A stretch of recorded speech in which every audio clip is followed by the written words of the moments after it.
할렐루야. 우리 하나님 앞에 큰 영광의 박수 올리겠습니다. 우리 호사나 찬양대에게 감사와 격려의 박수를 돌립니다. 이 은혜로운 찬송 고백처럼 선한 싸움에서 날마다 승리하는 은혜의 삶들, 예수 그리스도를 쏙 빼닮은 참된 제자의 삶들 다 되실 줄로 믿습니다. 가슴에 손 얹고 저를 따라서 고백하겠습니다. 나는 하나님의 복입니다. 나는 예수님의 희망입니다. 나는 성령님의 능력입니다.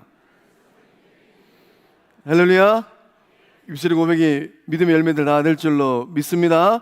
자, 우리 둘러보시면서 인사하실 때에 사랑합니다, 축복합니다, 잘 됩니다.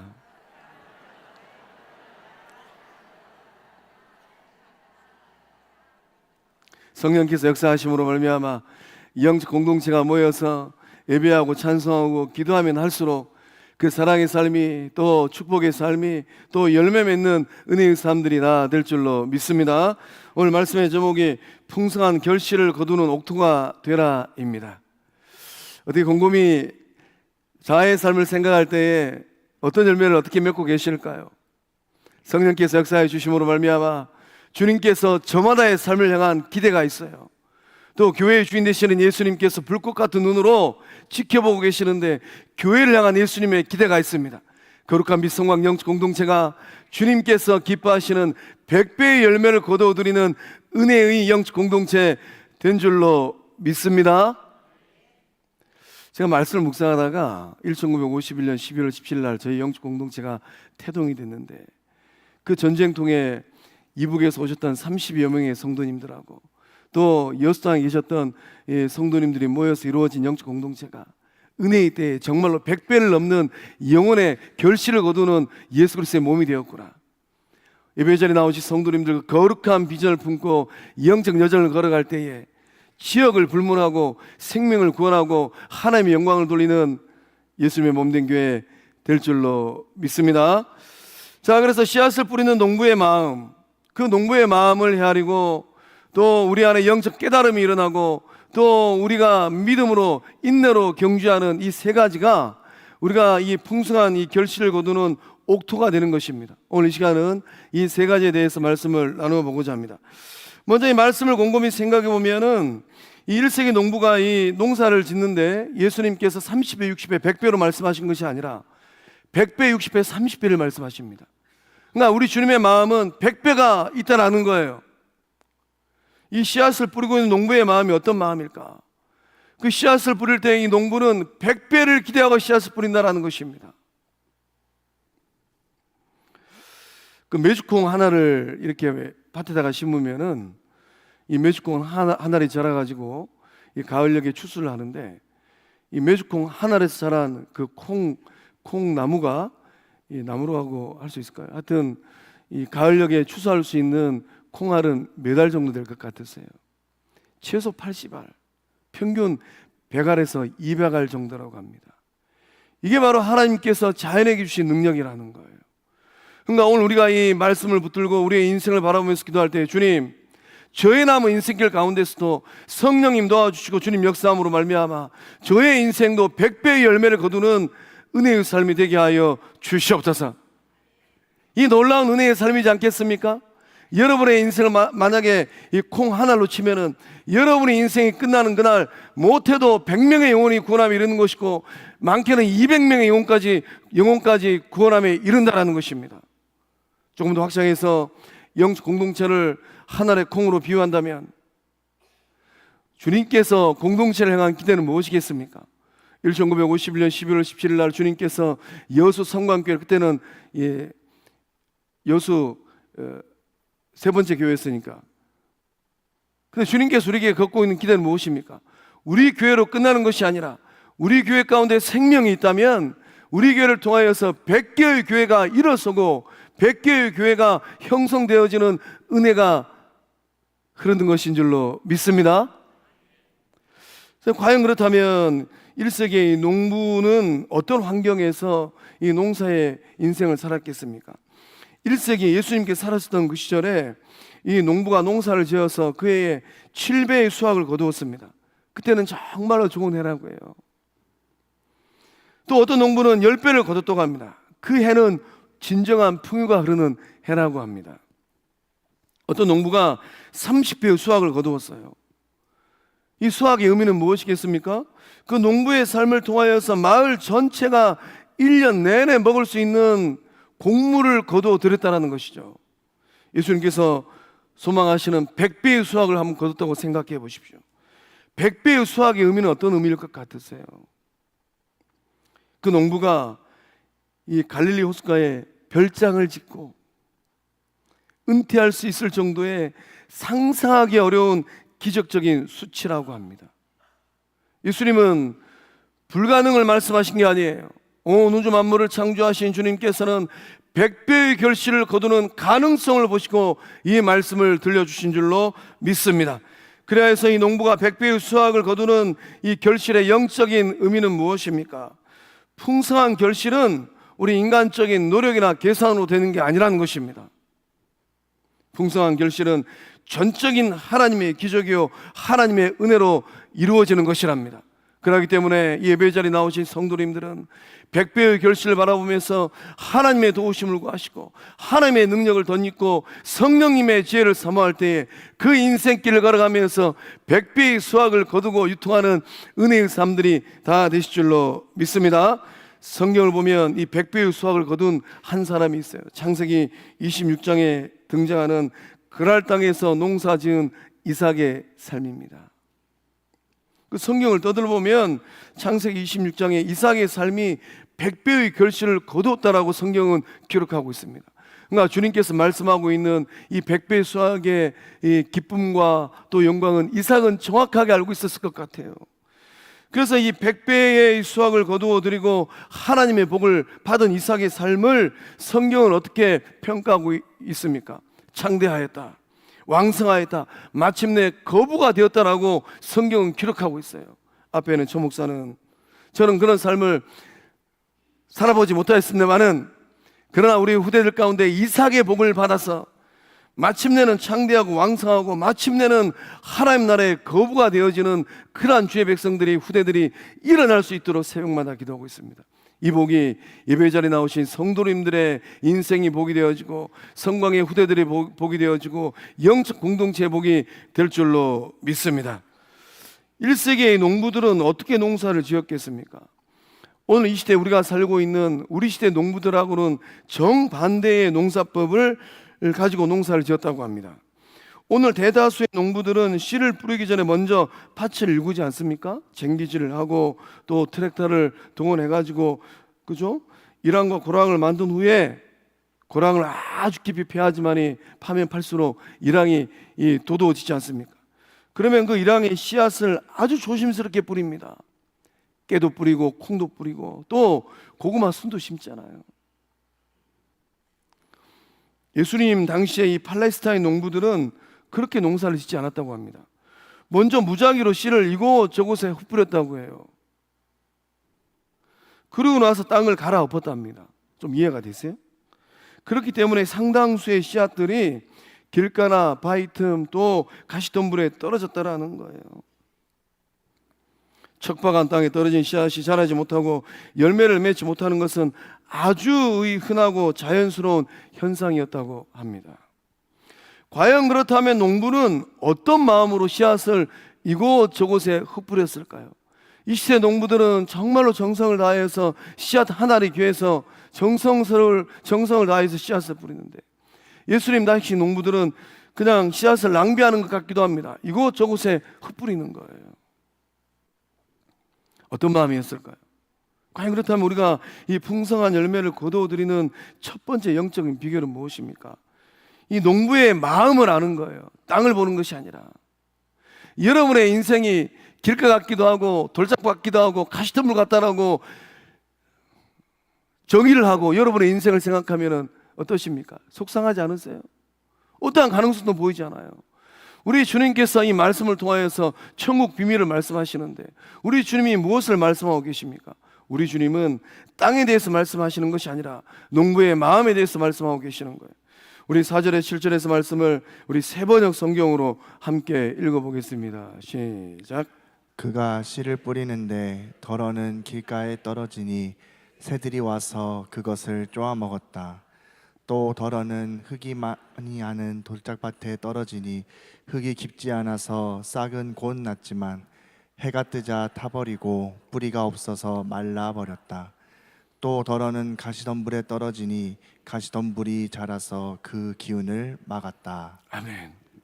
농부는 왜 그토록 어리석게 씨앗 부자였을까요? 씨앗을 아까워지 아니하고 씨를 흩뿌렸겠습니까? 씨를 뿌리는 농부는 성장 가능성이 좋은 곳에만 씨를 뿌리는 조심스럽고 효율성을 따지고 성공의 가치를 따지는 전략적인 사람이 아니었던 것 같아요. 씨를 뿌리는 농부는 높은 위험을 감수하고서라도 길가 돌짝밭 가시떨기에 씨를 뿌렸습니다. 씨앗이 떨어지는 모든 땅들이 잠재적으로 좋은 땅, 옥토라는 믿음을 가지고 무차별적으로 씨를 뿌렸습니다. 땅에 대한 믿음이 아니라는 거예요. 씨앗에 대한 믿음입니다. 씨앗이 가지고 있는 생명력, 그 생명력을 전적으로 신뢰했기 때문에 농부는 그렇게 씨를 흩뿌린 것입니다. 씨앗이 척박한 환경 속에서도 자라나서 풍성한 열매를 맺을 것이라는 기대감이에요. 그 기대감을 가지고 농부는 씨앗을 뿌렸어요. 그래서 본문의 말씀의 비유를 곰곰이 묵상하면 상수가 있고 변수가 있는데 상수는 농부와 씨앗입니다. 변수는 땅이에요. 우리가 인생을 살면서도 늘 변수가 문제이지 않습니까? 변수 X에 따라서 우리의 인생의 힘이 쌍곡선이 달라지잖아요. 농부는 그런 기대를 가지고 이 험한 길가에도 바위 틈에도 또 가시덤불에도 씨앗을 뿌렸습니다. 우리의 문제는 무엇입니까? 우리의 삶을 자꾸 땅으로 규정하려고 해요. 그래서 이 시대에 흑수저니 금수저니 그렇게 그런 단어를 가지고 인생을 저울질하잖아요. 과연 그렇다면 예배 자리에 나오신 성도님들은 길가의 인생입니까? 아니면 가시덤불의 인생입니까? 아니면 돌짝밭은 인생입니까? 그렇게 우리의 삶을 명명하면 속만 상하잖아요. 물려받은 것이 없어서 나는 흑수저의 인생이구나. 이 땅을 자꾸 보려고 하는 것, 그 땅으로 우리의 인생을 규정하려고 하는 것, 이것이 바로 우리의 삶의 아픔이라는 것, 이 시대의 눈물이지 않겠습니까? 중요한 것은 땅이 아니라는 거예요. 중요한 것은 씨앗입니다. 농부의 모습은 여러분의 삶을 향하여 말씀의 씨앗을 뿌리시는 예수님의 마음이에요. 때로는 우리들의 마음과 삶이 메마른 길가가 되기도 합니다. 뿌리 내리기 힘든 돌짝밭이 되기도 해요. 말씀이 자라나기에는 너무나도 좋지 않은 가시덤불이 되기도 합니다. 그 개인도 그렇고 가정도 그렇고 영적 공동체도 이 돌짝밭으로 이 길가와 같은 메마른 땅으로 전락하는 것 시간의 문제예요. 설령 그런 상태를 알지라도 하나님께서는 생명의 씨앗을 여러분에 뿌리신다라는 거예요. 예수님께서 영생의 말씀을 뿌리고 있다라는 것입니다. 성령 하나님께서 이리와 소망의 말씀의 씨앗을 뿌리고 있다라는 거예요. 열매 맺는 것은 땅이 가지고 있는 외적인 조건이 아니라고 주님께서 말씀하고 있는 것입니다. 열매 맺는 것은 씨앗을 뿌리는 하나님의 마음, 예수님의 마음, 성령의 능력인 줄로 믿습니다. 그리고 씨앗이 가지고 있는 생명력이에요. 아무리 척박한 땅이라 할지라도 말씀의 씨앗이 뿌려지면 풍성한 열매를 맺게 되는 줄로 믿습니다. 과연 하나님의 씨가 싹 트지 못하고 뿌리 내리지 못하는 척박한 장소나 열악한 환경이 이 세상에 존재할까요? 여러분 존재한다고 생각하십니까? 존재한다고 생각하시는 분이 계시면 믿음이 아마 없을 수도 있어요. 이 세상에는 하나님의 말씀의 씨앗이, 예수님의 생명의 씨앗이, 성령의 능력의 씨앗이 싹트지 못하고 뿌리 내리지 못하는 척박한 장소나 열악한 환경은 없습니다. 절대로 없어요. 사랑의 하나님은 길가에도 바위 틈새도 살을 뚫고 들어오는 가시덤불 사이에도 무차별적으로 씨앗을 뿌립니다. 우리는 자꾸 이런 외적인 조건으로 저울질하려고 하고 가늠하려고 합니다. 저 사람은 길가니까 안 되고, 또 그 개인의 인생을 바라보면서도 내 인생 여정이 돌짝밭이어서 부모의 사랑을 못 받아서 배운 게 없어서 물려받은 게 없어서 내 인생은 희망이 없구나, 자꾸 그렇게 저울질하려고 해요. 영적 공동체도 때로는 마찬가지입니다. 우리 영적 공동체가 그때는 참 은혜로운 터전이었는데 어느 순간에 이 가시덤불이 돼가지고 우리는 소망이 없구나. 그러니까 우리 주님은 그렇게 생각하지 않는다는 것이죠. 그러한 땅이라 할지라도 씨앗이 떨어지면 반드시 열매를 맺고 인생을 변화시킨다는 것입니다. 오늘 이 말씀을 통하여서 그 소망을 가지고 돌아가는 성도님들 될 수 있기를 주의 이름으로 축복합니다. 가령 1급 사형수들 또 강력 범죄자들이 모여있는 교도소는 어떤 땅일까요? 어떤 땅이라고 생각하십니까? 교도소에 갇혀있는 사람들 향하여서 옥토와 같은 사람입니다. 이 교도소는 옥토와 같은 곳입니다라고 말하지 않잖아요. 교도소는 길가 같기도 하고 돌잡과 같기도 하고 가시덤불과 같은 곳이에요. 아무리 흉악한 범죄인들이라 할지라도 농부의 심장으로 생명의 씨앗을 뿌린다면 어떠한 일들이 일어나겠습니까? 풍성한 열매 맺음의 역사가 일어날 줄로 믿습니다. 이 가장 척박한 땅을 옥토로 바꾸시는 하나님을 만난 사람이 있어요. 이 청송교도소에서 수십 년간 이 사형수와 강력범을 다루었던 이 박효진 장로님입니다. 그 장로님의 인생의 고백이 있어요. 하나님이 고치지 못할 사람은 없습니다. 하나님이 고치지 못할 사람은 없습니다. 세상의 눈으로 볼 때 교도소는 길가처럼 단단하고 굳어있고 가시떨기 같은 이 도끼와 상처로 가득한 사람들, 복음이 절대로 뿌리내릴 수 없는 그러한 땅이지 않겠습니까? 이 교관들조차도 거기에 있는 사형수들과 이 강력범을 저질렀던 이 사람들을 향하여서 저 인간들은 절대로 안 변합니다. 짐승만도 못한 사람들입니다. 예수 사랑이 없고 예수 소망이 없고 예수 생명이 없는 교도관들은 그렇게 저울질하지 않겠어요? 하지만 그 절망의 연장에 하나님의 복음의 이 씨앗이 떨어졌을 때 세상에 놀랄 기적이 일어난다는 거예요. 가장 사납고 잔인했던 사형수들이 예수 그리스도를 만납니다. 세상의 모든 자랑과 소망이 끊어진 인생 밑바닥이잖아요. 더 이상 갈 데가 없는 곳이잖아요. 비로소 이 자기들의 이 비참한 이 죄를 바라보면서 내가 죄인 중에 죄인이구나, 그 죄를 깨닫고 예수 사랑으로 예수 생명으로 천국 소망으로 통곡을 하면서 회개를 하잖아요. 그 순간 세상에서 가장 단단했던 그들의 마음밭이 하나님을 향한 가장 간절한 옥토로 바뀌어진 줄로 믿으시길 바랍니다. 분노로 가득했던 눈빛이 어린 아이의 눈빛처럼 유순해집니다. 형장의 이슬로 사라지는 마지막 순간까지 공포가 아니에요. 천국 소망을 안고 하나님을 찬양하면서 형장을 들어가잖아요. 세상은 그들을 바라보면서 포기한 땅이다, 길가의 인생이다, 돌짝밭의 인생이다, 가시덤불 같은 사람들이다, 폐기 처분돼야 마땅한 인생들이라고 저울질하지만,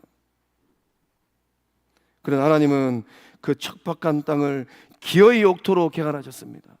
예수님 말씀처럼 100배의 결실을, 60배의 결실을, 30배의 이 영혼 구원과 회개의 열매를 거둬 들으신 줄로 믿습니다. 세상이 포기해도 하나님의 말씀이 씨앗이 뿌려지고 예수님의 생명의 씨앗이 뿌려지고 성령의 빛이 비추어지는 그곳들마다 놀라운 옥토의 역사들이 일어난 줄로 믿습니다. 우리가 세상을 살아가면서 우리 또한 우리 주변에 많은 영혼들이 있잖아요. 세상에 있는 많은 사람들이 저 사람은 절대로 안 변할 사람입니다, 저 왕과 마음에는 절대로 말씀이 들어갈 틈이 없습니다, 여지가 없습니다라고 규정하고 단정한 사람들이 있지 않을까요? 또 일터에서 만나는 문영혼들, 사고뭉치들, 문제 일으키고 속썩이고 엉뚱한 짓하고, 세상은 포기해도 하나님은 포기하지 않으심을 믿으시길 바랍니다. 또 기도의 자리에서 아무개는 둬도 아무개는 절대로 안 되겠구나, 우리 스스로 길가 같은 인생들, 돌짝 같은 인생들, 가시덤불 같은 인생들을 규정하고 단정하고 포기하지는 않을까요? 아니면 스스로의 인생을 바라보면서 내 인생의 연약함과 죄의 뿌리로 인하여서 낙심하고 절망하고 나는 안 될 인생인가 보구나 스스로 규정하고 단정하고 있지는 아니할까요? 사람의 눈에는 길가 같기도 하고 가시밭 같이 보여도 하나님이 고치지 못할 사랑과 마음에 맞춘 단 하나도 없는 줄로 믿습니다. 하나님은 형장마저도 교도소마저도 거룩한 옥토로 바꾸십니다. 그 거룩한 은혜를 바라보시면서 그 영혼들을 품고 그 인생을 바라보시면서 예수님처럼 말씀의 씨앗을 뿌리고 기도의 씨앗을 뿌리고 사랑의 씨앗을 뿌릴 때는 마침내 주님께서 소망하시는 100배의 열매를 거둬들이는 축복의 통로들 다 될 수 있기를 주의 이름으로 축복합니다. 또한 이 100배의 수확을 거둬들이는 옥토가 되기 위해서는 우리에게 무엇이 필요하겠습니까? 깨달음이 필요해요. 깨달음. 23절의 말씀을 예수님 마음으로 함께 읽어보겠습니다. 시작. 좋은 땅에 뿌려졌다는 것은 말씀을 듣고 깨닫는 자니 결실하여 어떤 것은 100배, 어떤 것은 60배, 어떤 것은 30배가 되느니라 하시더라. 아멘. 깨달음이 중요합니다. 깨달음이 중요해요. 머리에 들어있는 게 중요한 것이 아니라 그 삶을 송두리째 변화시킬 수 있는 깨달음이 중요합니다. 깨달음은 그저 귀로 듣고 머리로 동의하는 피상적인 수용이 아니에요.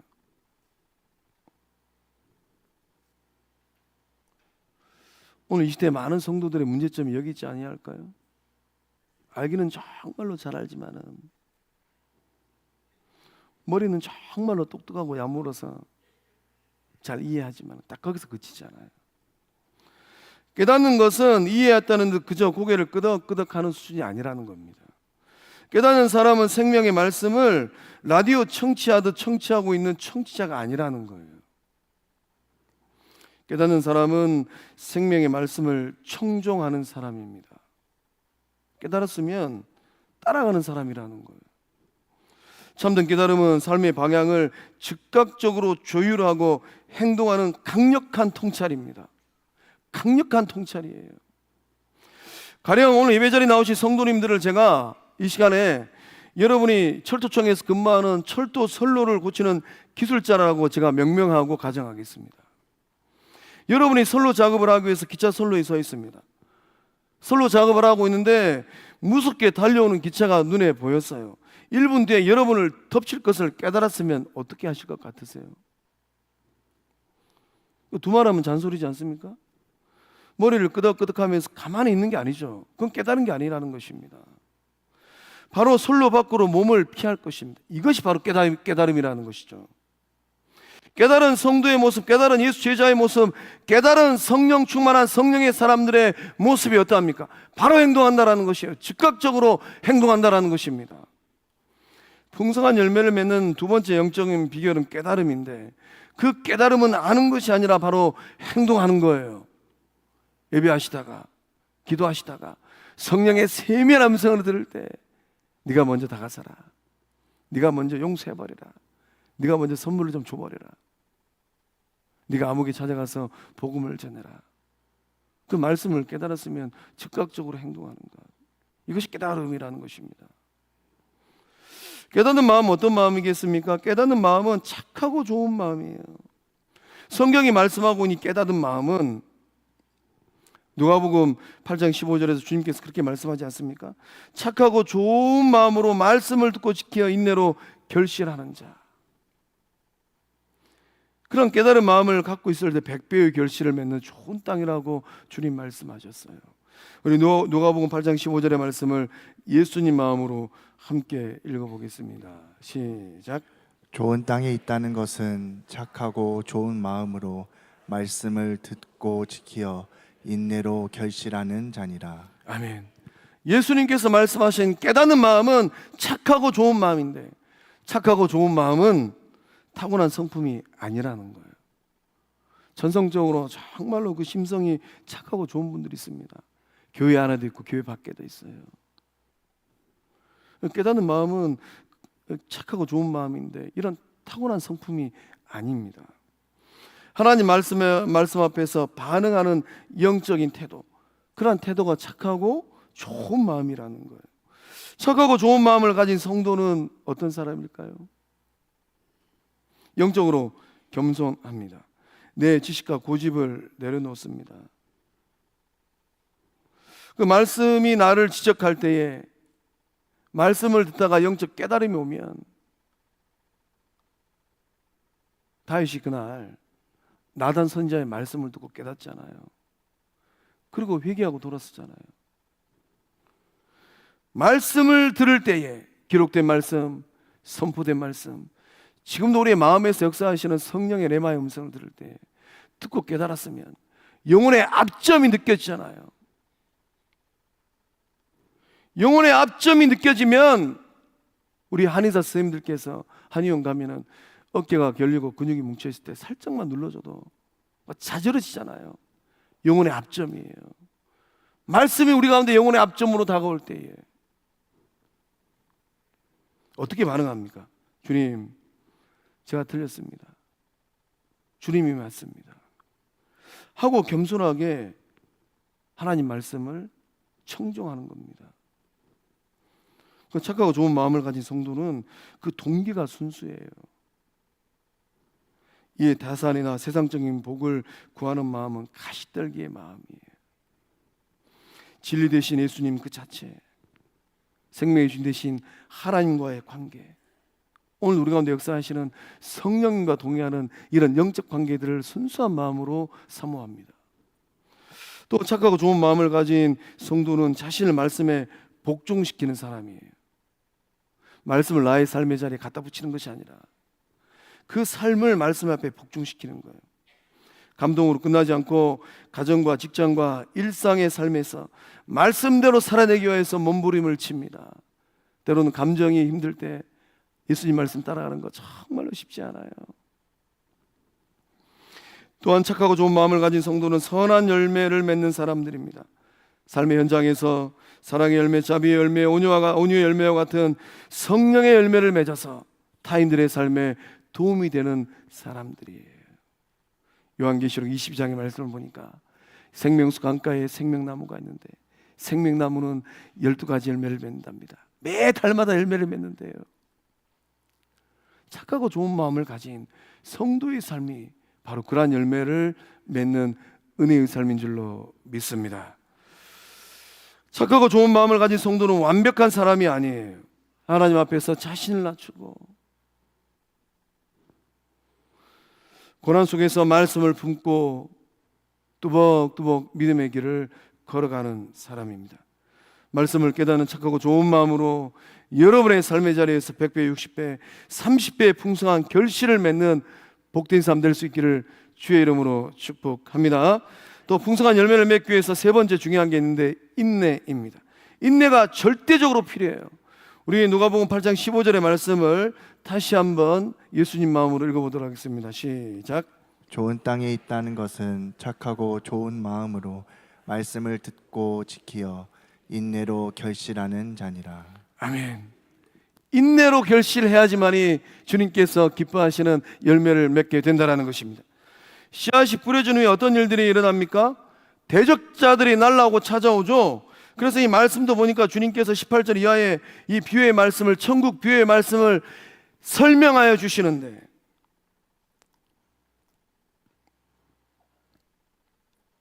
아무나 천국 말씀을 듣고 깨닫지 못할 때는 악한 자가 와서 그 마음에 뿌려진 것을 빼앗나니 길가에 뿌려진 그런 삶이랍니다.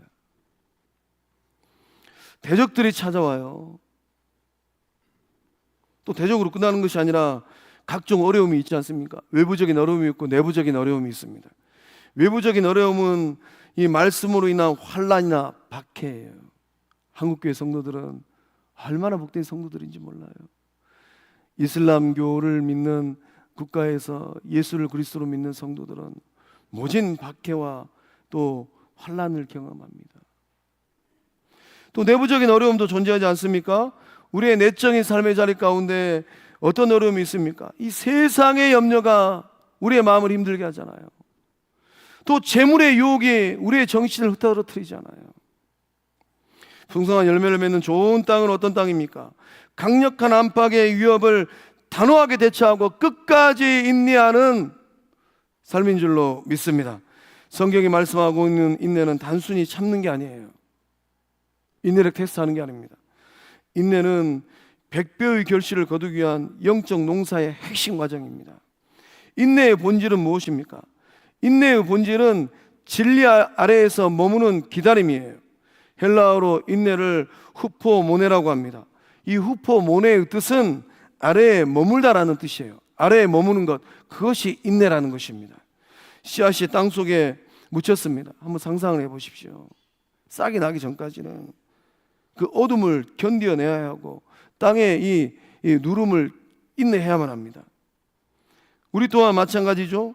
당장의 눈앞에 결과가 보이지 않아도 진리의 말씀 아래에서 받은 은혜 아래에서 받은 사랑 아래에서 끝까지 머물러 있는 태도, 이것이 바로 인내라는 것입니다. 또 인내는 상황에 굴복하지 않는 적극적인 비전이에요. 약속이 반드시 이루어질 것을 바라보면서 고난 앞에서 포기하지 않는 거룩한 고집과 비전, 이것이 인내라는 것입니다. 여러분, 한 알의 씨앗을 상상해 보십시오. 그 씨앗이 말을 할 수 있다면 어떻게 말할 것 같습니까? 저는 참기 씨앗인데 저에게는 비전이 있습니다. 비록 땅이 묻혀 있지만은 따뜻한 햇볕이 오고 봄비가 내리면 싹이 나서 이 땅을 뚫고 나와서 정말로 참기에 한 알이 맺는 열매는 어마어마하지 않지 않습니까? 저는 또 메주콩 한 알입니다. 저에게 말할 수 있다면 저는 이 뚫고 나와가지고 가을녘에 100알, 200알을 품어낼 수 있는 그런 콩나무가 될 것입니다. 그렇게 비전을 표현하지 않겠습니까? 여러분 가운데 인내함이 있다면 받은 은혜 가운데 기다리시고 받은 꿈과 비전 가운데 인내함으로 말미암아 세상을 승리하는 복된 사람들이 다 될 줄로 믿습니다.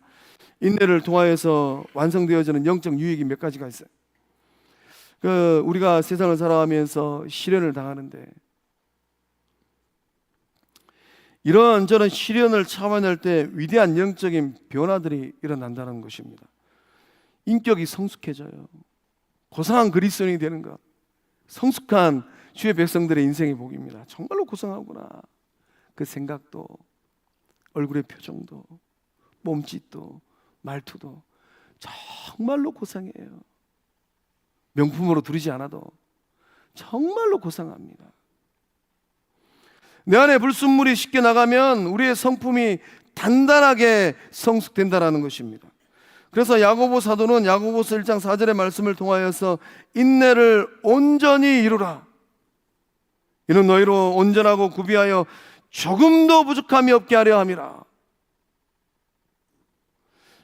인내를 통하여서 우리가 누리게 되는 두 번째 영적 유익이 있는데 약속된 결실을 맺게 됩니다. 삶의 풍파 속에서 이 사랑과 평안과 구원의 열매, 이 약속된 열매들이라는 것이죠. 이것을 거두어들이는 것은 인내가 절대적으로 필요하다는 것입니다. 또한 인내를 통하여서 우리는 영적 배짱이 생기게 됩니다. 어떤 위기 앞에서도 흔들리지 않아요. 인내의 시간들을 보내고 나오신 성도님들을 대면할 때, 그런 영적 공동체를 대면할 때 배짱이 두둑합니다. 험난한 파도와 깊은 골짜기를 뚫고 나온 그 인내의 저력들, 흔들리지 않습니다. 흔들리지 않기 때문에 내면에 깊은 평안이 있는 것이에요. 인내는 하나님보다 앞서가지 않고 또 절망하여 뒤로 물러서지 않는 것입니다. 말씀이 가라 말씀하시면은 발걸음을 옮기는 거룩한 행동력이에요. 거룩한 동행입니다. 당장 눈앞에 열매가 보이지 않더라도 말씀 붙들고 견뎌내는 영적인 저력들, 기도줄 붙들고 하나님의 응답의 때를 바라보면서 뚜벅뚜벅 걸어가는 성도들의 거룩한 발걸음, 그러한 인내를 통하여서 가장 아름다운 열매를 맺는 복을 받고 누리실 줄로 믿습니다. 사랑하는 성광의 성도 여러분, 풍성한 열매를 맺는 옥토와 같은 삶이 되기를 원하실까요? 여러분의 인생이 밭이 어떤 땅이든 관여치 않으시고 생명의 씨앗, 사랑의 씨앗, 말씀의 씨앗을 뿌리시는 농부 되신 하늘 아버지의 마음을 느끼시기를 바랍니다. 깨닫는 마음, 착하고 좋은 마음을 회복하시길 바랍니다. 어떤 여건과 상황이라 하더라도 인내할 때에 가장 복되고 은혜로운 삶들 될 수 있기를 주의 이름으로 축복합니다. 기도하시겠습니다. 좋으신 하나님, 그날 이삭의 삶의 자리 가운데 주님 역사하여 주심으로 이삭은 100배의 열매를 거두어들이는 장성하고 번창하여서 마침내 거부가 되어지는 은혜의 삶이 되었습니다. 좋으신 하나님, 오늘 이 시절 살고 있는 우리 모두를 향하여서 하나님께서, 주님께서, 성령 하나님께서 동일하게 말씀하고 계신 줄로 믿습니다. 100배의 삶이 되라고 우리에게 도전하고 계신 줄로 믿습니다. 좋으신 하나님, 그 마음밭에 어떤 인생 여정이라 하더라도 말씀의 씨를 뿌리시는 농부 되신 하나님의 마음을, 예수님 마음을, 성령님의 마음을 느끼고 깨닫는 복된 삶들 되게 하여 주시옵소서. 착하고 좋은 마음으로 영적 깨달음을 얻는 은혜의 삶들 되게 하여 주시옵소서. 기다림과 비전으로 인내하는 생명력 넘치는 씨앗들 되게 하여 주시옵소서. 역사하심을 믿사옵고 생명 되시고 주권자 되시는 예수님의 이름으로 간절히 축복하며 기도하옵나이다. 아멘. 우리 다 함께 일어나셔서 원하고 바라고 기도합니다. 찬양하겠습니다.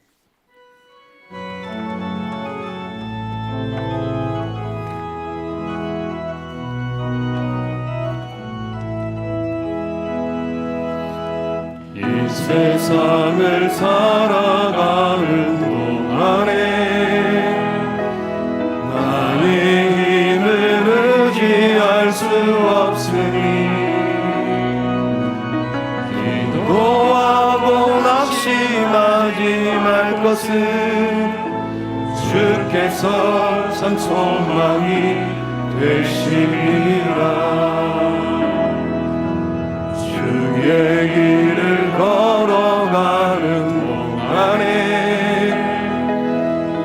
세상에 것 의지할 수 없으니 감사하고 낙심하지 말 것은 주께서 참 기쁨이 되시리라. 하나님의 꿈이 나의 비전이 되고 예수님의 성품이 나의 인격이 되고 성령님의 권능이 나의 능력이 되기 원하고 바라고 두 손 들고 하나님의 꿈이